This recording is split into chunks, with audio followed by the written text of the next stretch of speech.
Welcome everybody, thanks for coming, it's really great to see so many of you here. For all of us who don't know us, we are Transition University of St. Andrews, and we are a group of student university staff members and more townspeople as well. And we run a lot of local sustainability projects here in St. Andrews. I'm not going to go into, so our main aims are basically to create this community here in St. Andrews that's more environmentally friendly, of course, but also more better connected, happier, and more resilient against any changes that the future might bring. So we've got lots of different projects on, and I'm not going to go into that. One that is probably most relevant for the topic of today is we've got our own local currency project, which is called the Saint Exchange, where members can exchange goods and services without money using saints instead of pounds. So that is, if you're interested in money, that is a really interesting local thing you can get involved in, and I especially want to mention that Saint Exchange is looking for some new committee members. So if you're interested, come and talk to us about that. There's also about all the other stuff we're doing. There's a few flyers outside you can take away. There will be a sign-up sheet going around for our mailing list, which is a great way if you want to find out more, or you can just come and talk to us afterwards. I think that's fine. Yeah, so today's topic is actually slightly different and about an issue on a larger scale in St. Andrews. It's about our monetary system, mostly national, I think, in the UK. And but we put on this talk because we think that's a really important issue that's affecting us, obviously, because we rely on funding for the stuff we're doing, and I think it's really, considering how influential money is, most of us really know very little about it. And to change that, we've asked Fran to come up here today. She's the executive director of the Positive Money campaign, and they have done lots of research into how our monetary system worked over the last few years, and they've also put a lot of effort into spreading their message. And I think they're really good at explaining stuff in a very accessible way. So I'm really great to have, really thankful to have Fran here today. And I should probably mention that on the sign-up sheet for the mailing list, there will be a box you can tick for Positive Money, and then we will pass on your information to them, and you can get their newsletter as well, which comes twice a month, I think. And if you give them their postcode, they will even keep you up to date about any events that are local in the area here, like this one. So I will hand over to Fran now.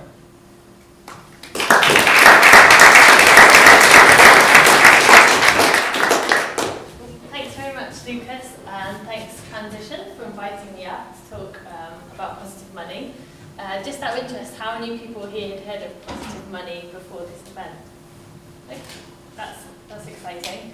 So I always like to start talks by getting people to talk to each other. So if you could just turn to someone you don't know, if that's possible, and say like 1 minute each, like why you're here and what you're interested to learn, and then I'll start talking at you. Okay, thanks everyone. There'll be plenty of time later to carry on that conversation. So I joined Positive Money about 18 months ago, and found out about Positive Money about 2.5 years ago. And before that I was researching carbon dioxide storage, which is a bit random. So when I started my research degree, it was 2008 or 7, and it was quite an exciting time to be in that field, because it was kind of a new sexy technology that was going to be the bridging thing between old fossil fuels and new renewable energy. And the UK government had launched a big competition, so we were going to have a big project in the UK, and I kind of envisaged that maybe after my PhD I could go on and work on that project. And then during my degree, a kind of financial crisis set in, and you could see the environmental agenda getting shelved more and more by the government, which was quite frustrating. And I found myself in September 2011 at a sustainability conference, and a woman called Anne Pettifor was speaking, and she she's a fellow of the New Economics Foundation, and she was talking about kind of financial crisis, and said when Ben Bernanke, who was the chairman of the Fed in the US at the time, bailed out the banks, he just typed numbers into a computer. And she kind of made the point that if we wanted, we could have renewable energy, we could fix the environmental crisis. So that really kind of struck a chord with me, that actually, if we wanted to live in a more sustainable world, we could have these things. And so when I found Positive Money, I was quite excited by it, and that led me to join later on. So we're a research and campaign organisation. We've been around for almost 4 years, and the first 3 years was really figuring out how the monetary system worked. The Bank of England didn't have a document on how money was created, and now we're kind of going into more campaigning and trying to spread the message. So that's one of the reasons I'm up here. So we kind of look around the world and see there's quite a lot of problems at the moment. There's a lot of debt, poverty, rising inequality. We've got a climate crisis, an energy crisis, big public health issues, and we seem to still aspire to full employment, but there's not enough jobs to go around. So we kind of ask these questions, how does the money system, money, affect these big issues? So in inequality, why is the gap between rich and poor getting bigger? For the environment, what's stopping us from tackling climate change? And in housing, why are house prices too high for people to afford? Why can't normal people buy a house? So it seems like we do need some money, but how does money actually work? Who asks these questions? Who asks who creates it, or how it works? Most people think that kind of have this money system where money's created and it just circulates the economy, so-called everlasting money. So it gets passed from business to household to bank and so forth. But actually, in the real world, there's actually kind of two kinds of money. So the everlasting money, which is cash and coins that we all use, actually only makes up 3% of money in the UK in circulation, pound, coin, sterling. And the rest, the 97%, are these kind of spendable IOUs, you can think of them as, which are in the form of electronic money in bank accounts. So who creates it? Well, the Bank of England indeed creates the cash, the 3% of money. But what about the rest, the 97%? That is these kind of spendable IOUs that are kind of in bank accounts in electronic form. Well, that is all created by high street banks. We've got a really undiverse banking sector in the UK, so there are kind of 5 big banks. And they create it when they lend, so that's why I say spendable IOUs, because it's created as a debt when they lend money, and when you pay back that money, it disappears. So it's kind of a spendable IOU. So you've got 3%, a tiny amount now, a fraction of money is cash and coins, and then 97%, which exists as numbers in a computer, which is created by high street banks when they lend money. So that's actually not really the system of money that we work in, even though most of us, I certainly thought of money as being kind of everlasting. I didn't realise it could be destroyed. And this is the image in most people's heads, even in a lot of economics textbooks and finance textbooks, that savers deposit their monies to banks, and banks then lend to people who want to borrow. But that's not really the case at all. As I've said, what banks do is actually create money when they extend a loan to someone. So just to kind of imagine that as on the kind of national scale of money, I like to think of a bath. So if you think of the water coming in is the loans being made when banks are lending. And then the repayments are, you've got the plug out of the bath, and then the water running down the drain is the repayments. and then the water in the bath is like the stock of money. So it's actually quite tricky to arrange it that the water coming in is the same as the water going out.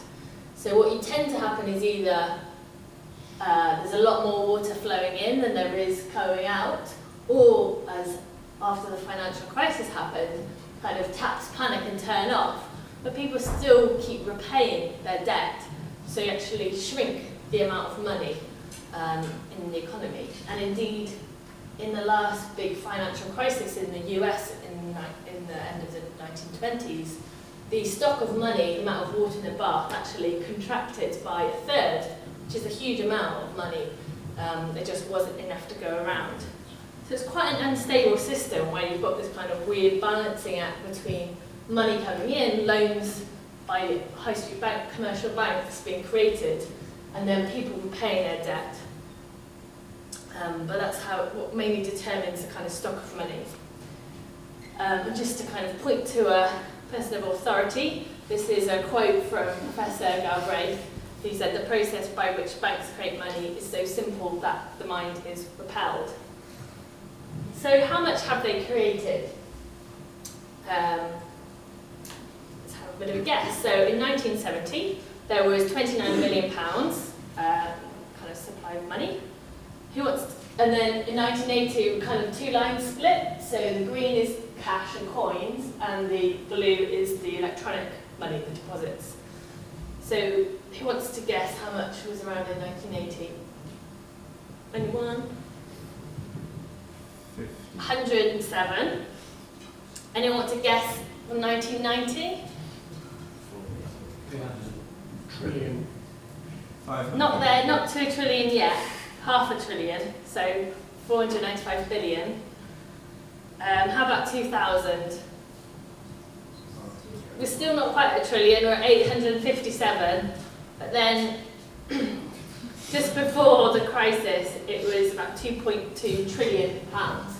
So the blue line is all of that money being created by banks lending, and the green, you can see how it decreases. So now it's only 3% of the supply, whereas a much higher percentage, obviously, earlier on. So that's quite a significant amount of money, but as I said, all of it, as you increase the money supply, you increase the amount of debt, because it's all based on debt. So actually, even if we pay back all the debt in the economy, we wouldn't then have any money. So we have a system where basically banks get to create our money via lending, and we have to repay it all with interest. So we basically rent our currency from the private banking sector. So they have quite a good monopoly on that at the moment. And that actually adds up to about 100 to 200 billion pounds per year, being as a kind of direct transfer of money from the kind of people, the economy and businesses to the banking sector for renting this currency. And so that's what breaks down to being about 2.4 to 4.8 thousand pounds per person, which is quite significant. Okay, so they get to create the money, but aren't they just lending it to businesses? Isn't that what banks do? Well, actually, that's not really where they tend to lend to. So who decides how to use the money? The same people that create it. So as I kind of mentioned before, we have a really undiverse banking sector in the UK. So we have 5 big banks in the UK, and actually now it's the case that it's not actually the person in your local branch of Barclays that's deciding whether to lend to you or not. It's like a big centralised computer algorithm type thing. So it's quite a concentrated number of people that really get to decide how much and where to lend. And in 5 years, from 2002 to 2007, they allocated almost £3 trillion into the UK economy, which is a really vast sum of money. And this is where they put it, although this is on a 10-year scale. So most people think, well, it's fine that banks create money, or a lot of people think this, because they lend to business, and we all need business. But actually, they don't mostly lend to business. They mostly lend to mortgages, which is why, well, I'll talk a bit about later, but a big part of the problem with house price bubbles Because when you go to take out your mortgage of whatever £100,000, that £100,000 didn't exist, that's created at that point. A lot of it went into financial markets and speculation, and actually only 13% went into businesses, what you and I think of as a real non-financial business, and 10% into credit cards and personal loans. So they get a kind of choice, and we all think, what they're doing is useful, putting it into productive stuff, but actually mostly they're putting it where they can, make the biggest profit, which is on secured loans to housing and speculation. So the result is you get a house price bubble, as we saw to the crisis, and actually we're seeing again now, especially in London. And you also get speculation on things like food prices. So World Development Movement have done a lot of work around this, trying to ban betting on food price speculation, essentially. And you end up getting people who bank with, environmentalists who bank with a certain bank, having their money actually used for things like tar sands exploration or other undesirable activities. And we also get this increasing rise in personal debt and household debt as an economy, as a country, which increased up to the crisis and is increasing again now. So this just shows the ratio of, on the left, savings as a percentage of disposable income, and you can see that decreasing from 12% in 1990 to 0 in 2008. And at the same time, personal debt as a percentage of GDP on the right-hand axis, increasing from about 60% in 1990 to 100. So as a nation, we all become more indebted to this system. And eventually the debt kind of burden becomes too much, and there's a financial crisis. And this is a quote from Lord Adair Turner, who was then the chairman of the Financial Services Authority in November 2012. And he said, the financial crisis of 2007-8 occurred because we failed to constrain the private financial system's creation of private credit and money. But then there's the issue where you have a financial crisis and banks stop lending because they're panicked by the markets. But if they don't lend, then we don't have any money. And people keep repaying their debt, so there's less money to go around in the bathtub. The money keeps pouring out. So you get headlines like this, where actually, it's the only way to get the economy going is to keep the banks lending. So, yeah, the politicians' kind of only way out is to get the banks lending again. But as I said, if you don't have lending and you keep repaying your money stock kind of shrinks, and that's really painful for an economy, and you just get loads of businesses going bust through no fault of their own, but simply there's less spending going on. So it's just a quick graph to show the kind of jump in unemployment that happened across that big financial crisis, 2007-8.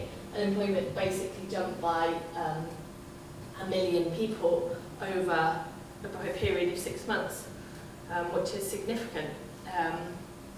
So we're in a situation where we want more money after a financial crisis, when lots of businesses go bust and people become unemployed. But if we want more money, we will have more debt in the economy. And we really want less debt in the economy because we're already indebted already. But if we want less debt in the economy, then there'll be less money. So really we need less debt and more money, which is basically what positive money are arguing for. So I could stop here, but I'll carry on. But that's not possible in the current system because of the way the money system works.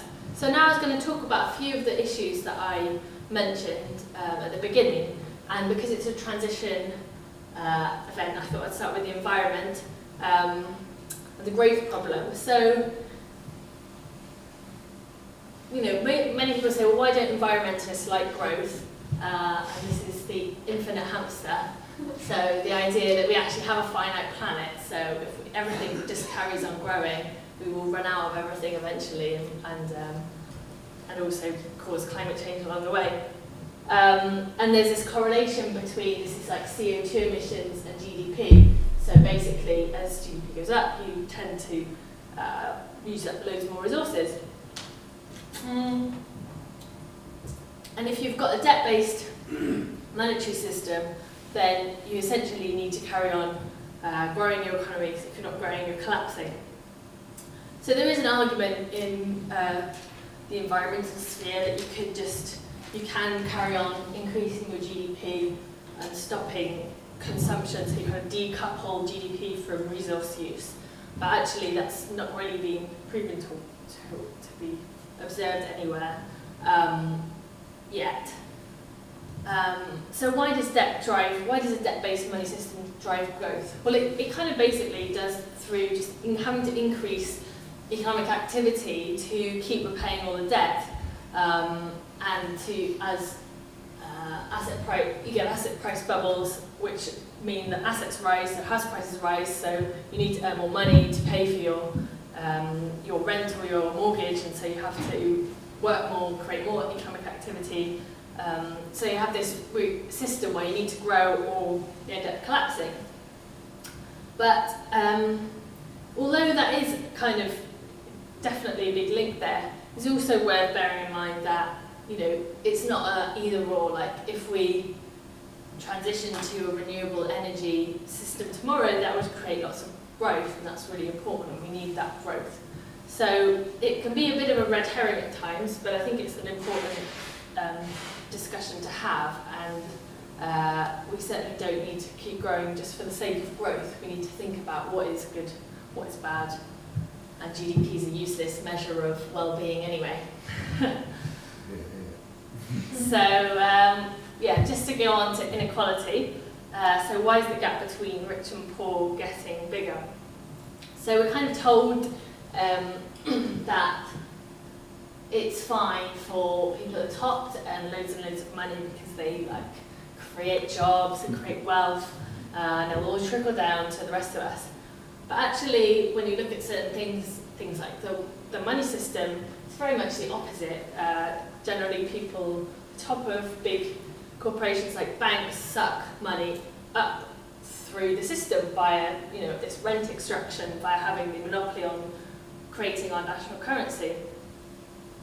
And you can see that in a few areas. So this is kind of from some data. So this is income groups. So splitting people into deciles, and basically it's a percentage of your income that you pay to banks through interest. So it's disproportionately high for the lowest people at the bottom 10%, this 9.4%, and it's disproportionately low, so he's mostly green and they're mostly red, for the people at the top who pay only 1.4% of their income in the form of interest repayments to banks. So that they kind of suck money up to the top. And then there's the issue of, you know, businesses and people all need money to work, wages and consumption, but all that money walks around with an interest on it, because that was the way it was created, was through lending. So it transfers money from the real economy to banks. And it also transfers money geographically, because while banks headquartered in the City of London, apart from RBS in Edinburgh and maybe HBOS, so they extract money from the rest of the UK to the City of London. And also, what's kind of interesting is what you spend your debt on. So if you're rich, you'll spend your kind of leverage debt to buy more assets, which appreciate through time, like houses. Whereas if you have a lower income, you'll probably use your loans to buy consumables, which depreciate through time. To have this other impact on inequality. So housing. So I've kind of talked a little bit about this already, but these are 4 different things, 4 different lines, changing from 1991 to 2010. So the purple line is house prices, and then the other 3 things are housing stock, population growth, and mortgage lending. So this is all relative to 1991. So what do you think the green line is? Actually, I don't know what's coming next. Any guesses? Population. Population growth. Any guesses for the red line? So that one is housing stock. So it's slightly bigger. And then the blue one is mortgage lending. So when people say there's not enough, it's too many people coming into the UK or there aren't enough houses, kind of geographically, yes, there are obviously places which are stretched to capacity, the southeast of England being one of them. But the actual dominant driving factor of these rising house prices is this ability for banks to create money and lend it. And so average house prices is 51,000, this is in the UK, 51,000 in 96. Any guesses for 2000? 100. 78. Then 140, that was a big jump over that 4 years. And then 179 in 2008. So that's much, much higher than this 2% inflation that everyone thought was stable. Where all that money was going was into house prices. So they inflated by 300% in that time. And then there's the issue of democracy. We have a situation where in the 5 years leading up to the financial crisis, the government spent 2.1 trillion, but commercial banks lent 2.9 trillion. So actually they have like a bigger spending power on the economy than the government. And whereas for that 2.1 trillion, you have 650 elected MPs who decide, and most of that's kind of pre-allocated to health or education or whatever already. They don't have that much to play with. The kind of banks get to decide exactly where who they lend to and how much they lend to. So they have this huge kind of control, which is very undemocratic over our economy. I think I was meant to take that slide out. So yeah, there's a redistribution of money and wealth from the rest of the UK to the city. So could it be different? Well, some things that we need are a money system that doesn't rely on people, households, businesses taking more and more debt to work, to survive. And we need a money system that doesn't rely on growing an economy with debt to stop it collapsing into a recession. We also need a money system that gets money to things we actually need, like renewable energy or flood defences or retrofitting houses, building sustainable homes, building the things that we need if we're going to face all the crises heading us. So we kind of, think these guys don't really do a good job, and we don't really see that they're interested in doing a good job. I mean, the government desperately thinks that it can force them into lending to business. Like, it's just not going to happen. They're far too powerful. They reject something like 5,000 business applications every month, and there's just nowhere for those businesses to go and get money from. They just are interested in speculation.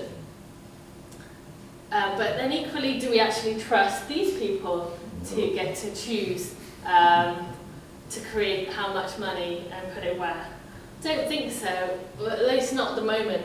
Political trust, I think, is at an all-time low. So we kind of think that you really need to split the decision so you don't have a conflict of interest between who decides how much and who gets to spend it. Because if you have the people creating the money spending it, then you're probably going to end in some kind of unstable system. People are pretty easily corruptible. So we kind of propose a positive money. You could come up with a money creation committee, which would be a bit like the MPC, the Monetary Policy Committee we have that sits in the Bank of England and meets once a month or once every few weeks to talk about, well, it doesn't talk about inflation targeting anymore, it talks about lots of different things. But it would be democratically elected via the 600 MPs. And then the what for would be the government of the day, would be added to their spending power. So I'll just race through the rest of this. So yeah, you need to have lots of transparent processes for this MCC, but make sure they're protected from special interests, politicians in the run up to election, or banks in general, all through the year. And it would be money that would be created free from debt, but then spent into the economy. So over time, the debt burden would reduce. And so it would all eventually be this kind of everlasting money. So all money would be created free from debt that wouldn't disappear when you paid it back to banks. And it would be basically like putting the bath plug in to the bath and then switching, using control of the taps to some democratic body. And is this radical? Most people think so. But it was done before in the UK in 1844, amazingly enough, by a Tory Prime Minister called Sir Robert Peel. At that time, all the banks across the UK could print their own banknotes, so that was a Stockton-on-Tees banknote.